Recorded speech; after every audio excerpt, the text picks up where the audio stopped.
Evelyn Hawthorne dedicated years to an impeccable career on Wall Street, but the promotion she hoped for never came. Amidst silent corridors and old files, forgotten secrets from the past begin to surface. Something unexpected tied to her own name could change not only her destiny but the entire history of the company. The soft click of the keys was the only sound on the nearly empty floor. Evelyn Hawthorne checked the clock in the corner of the screen, 10:47 p.m., another night sacrificed to finalize the presentation that could define her future in the company. The reflection of the computer lights danced on her tired but determined face. At 35 years old, Evelyn had dedicated the last 8 years of her life to Prescott and Morgenson, one of the most respected investment firms on Wall Street. Her impeccable work as a senior analyst spoke for itself. She had identified investment opportunities that generated millions in profits, created innovative risk management strategies, and mentored new talents with patience and wisdom. "Just a few more comparative charts and it will be ready," she murmured to herself, brushing a strand of brown hair from her face. While organizing the final slides, Evelyn thought of her mother, Elizabeth, who had raised 3 children alone after the premature death of her husband. "Nothing in the world replaces honest dedication and hard work," she used to say. Those words had become Evelyn's mantra. The emptiness of the office reminded her of Michael, her 7-year-old nephew, whose birthday she had missed that afternoon to finalize the presentation. "Aunt Evie, do you promise you'll come?" he had asked on the phone with that childlike voice that melted her heart. She had promised to try, knowing she probably wouldn't make it. A sigh escaped her lips. The guilt weighed on her, but she held on to hope. The board would announce tomorrow who would take on the position of vice president of strategy. After years of dedication and sacrifices, she would finally have the recognition she deserved. The conference room was packed the next morning. Evelyn nervously adjusted her navy blue blazer, feeling the weight of the flash drive with her presentation in her pocket. In front of her, the board of directors awaited, their faces serious and expectant. Richard Prescott, CEO and grandson of the company's founder, cleared his throat lightly before speaking. "Good morning, everyone. As you know, we are here to announce our decision regarding the new vice presidency of strategy." Evelyn felt her heart race. She quickly scanned the room, noticing Jason Miller, her department colleague, smiling confidently from the other side. Jason was brilliant, she had to admit, but he was also known for taking credit for other people's work and for his strategic lunches with the directors. "After careful consideration," continued Prescott, "we are pleased to announce that the new vice president will be." Time seemed to slow down. Evelyn could hear the sound of her own breathing. Jason Miller. Applause erupted throughout the room. Evelyn felt as if she had been punched in the stomach, but she maintained a diplomatic smile on her face, clapping mechanically as Jason walked to the front of the room, beaming. "Thank you, gentlemen. It is a tremendous honor," said Jason, adjusting his tie. "I promise to deliver even more impressive results in this new role." Evelyn observed Margaret Chen, the chief financial officer, who had been her informal mentor over the past years. Margaret avoided her gaze, focusing on her notes. The message was clear. Corporate politics had triumphed over merit. "Evelyn, a moment." Margaret's voice reached her in the hallway as she returned to her desk, still dazed. "Of course, Margaret." They entered a small, empty meeting room. Margaret closed the door and sighed deeply. "I fought for you in the board meeting, Evelyn. You deserved that promotion." "What happened then?" "Jason has connections. His father plays golf with Richard, and his uncle is one of the company's major investors." Evelyn nodded, tasting the bitter flavor of injustice. "I understand." "No, you don't understand." Margaret leaned forward. "This company is changing, and not for the better. The values of the old Prescott are being forgotten. Integrity, hard work, long-term vision." She shook her head. "Now it's all about quarterly gains and who knows who." Evelyn swallowed hard, fighting against the emotion that threatened to overflow. "What do you suggest I do?" "Keep being who you are." Margaret smiled sadly. "The world may not always reward people like you, Evelyn, but giving up on your principles would be a greater defeat than losing a promotion." The following weeks were an exercise in dignity. Evelyn continued working with the same dedication as always, despite the open wound. She watched as Jason implemented several of her ideas without giving her credit, while colleagues who once respected her now gravitated towards the new vice president. On a rainy Wednesday morning, Margaret appeared at her desk with a peculiar expression.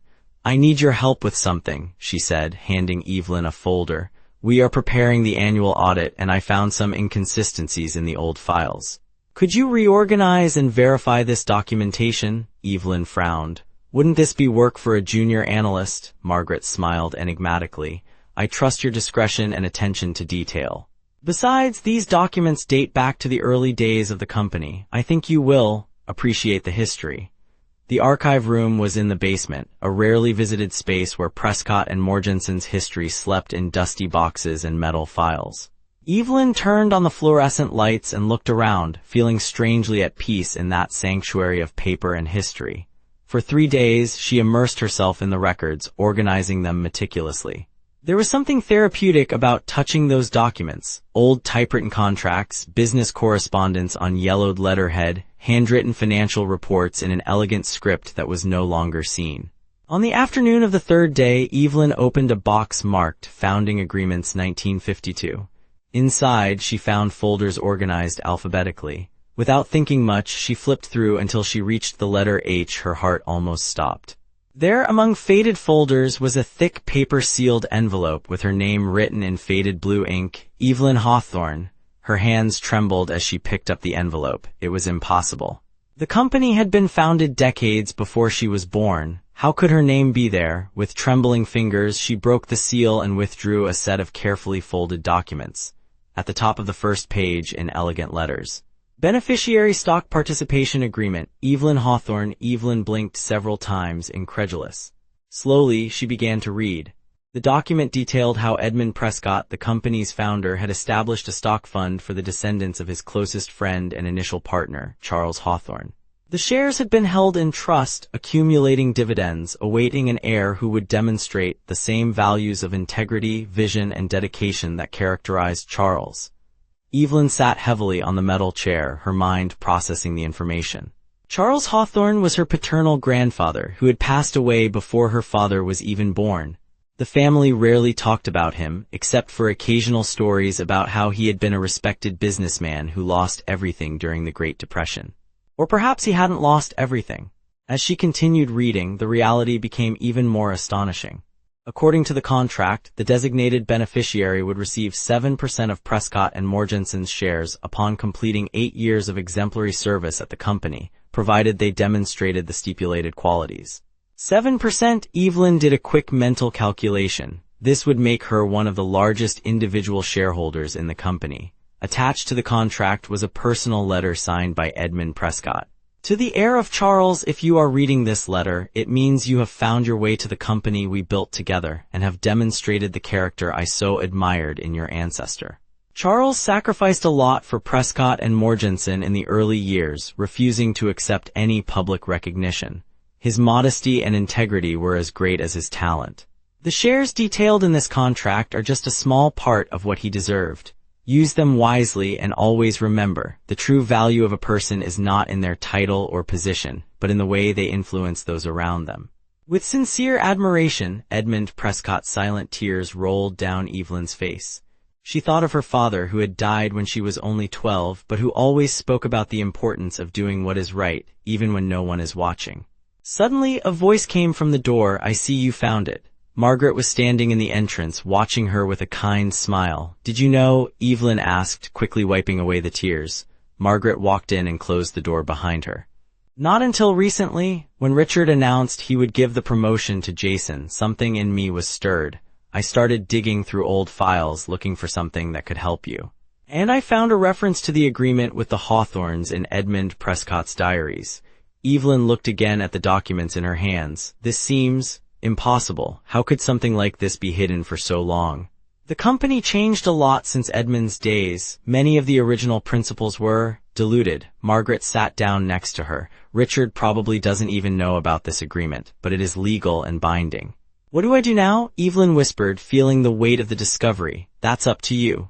Margaret placed a hand on her shoulder. But if you want my opinion, I think Edmund Prescott would be very proud of the woman who found her way into the company and unknowingly followed in her grandfather's footsteps. A week later, Evelyn requested a meeting with the board of directors. Wearing her best suit and carrying a folder containing the original contract and her lawyer's analysis, she entered the meeting room with a quiet confidence she had never felt before. Richard Prescott raised his eyebrows, surprised by her presence. Miss Hawthorne, what can we do for you today? Actually, Mr. Prescott, I came to discuss what I can do for the company. She handed out copies of the document to each board member. As one of the largest individual shareholders of Prescott and Morgensen, I have some ideas on how we can return to the fundamental principles that made this company a symbol of excellence. The silence that followed was absolute. Richard visibly paled as he examined the documents. This can't be real, he finally muttered. I assure you it is, Evelyn replied calmly. My grandfather, Charles Hawthorne, was a founding partner of your grandfather. This agreement was established to recognize his contribution. My lawyer confirmed its validity, and I am prepared to exercise my rights as a shareholder. Jason Miller, sitting beside Richard, looked like he had swallowed something bitter. Margaret, across the table, couldn't hide a small smile. What exactly are you proposing, Miss Hawthorne? Asked the legal director after carefully reviewing the documents. Evelyn took a deep breath. This was the moment she had prepared for. I propose a full reassessment of our promotion and recognition practices. I propose a return to the values Edmund Prescott established: integrity, long-term vision, and valuing all contributions, not just those from people with the right connections. She looked directly at Richard. I'm not here to create conflict, sir. I'm here because I believe in this company and what it can represent. My loyalty has always been to the founder's vision, even when I didn't know I had a personal connection to it. The room remained silent for several seconds. Finally, Richard closed his copy of the document and looked at Evelyn with a new expression, a mix of reluctant respect and curiosity. It seems we have a lot to discuss, Miss Hawthorne. Or should I say, Partner Hawthorne? Evelyn felt a wave of emotion wash over her, but she maintained her composure. Evelyn is enough, Mr. Prescott. After all, we are all part of the same story now. As the meeting continued, Evelyn couldn't help but think of her father and grandfather, men she never fully knew but whose values had guided her life without her realizing it. Somehow, through time and circumstances, her path had crossed with their legacy, creating a bridge between past and future. The denied promotion, which seemed like such a great injustice just a few weeks ago, now revealed itself as the first step in a much greater journey. A journey not only of personal success but of transforming the company, the corporate culture, and most importantly, herself. As she presented her vision to the board, Evelyn felt a deep certainty. Sometimes the greatest recognitions come not from titles or applause but from the silent echoes of the past, finding their way through time to reward integrity that persists, even when no one is watching.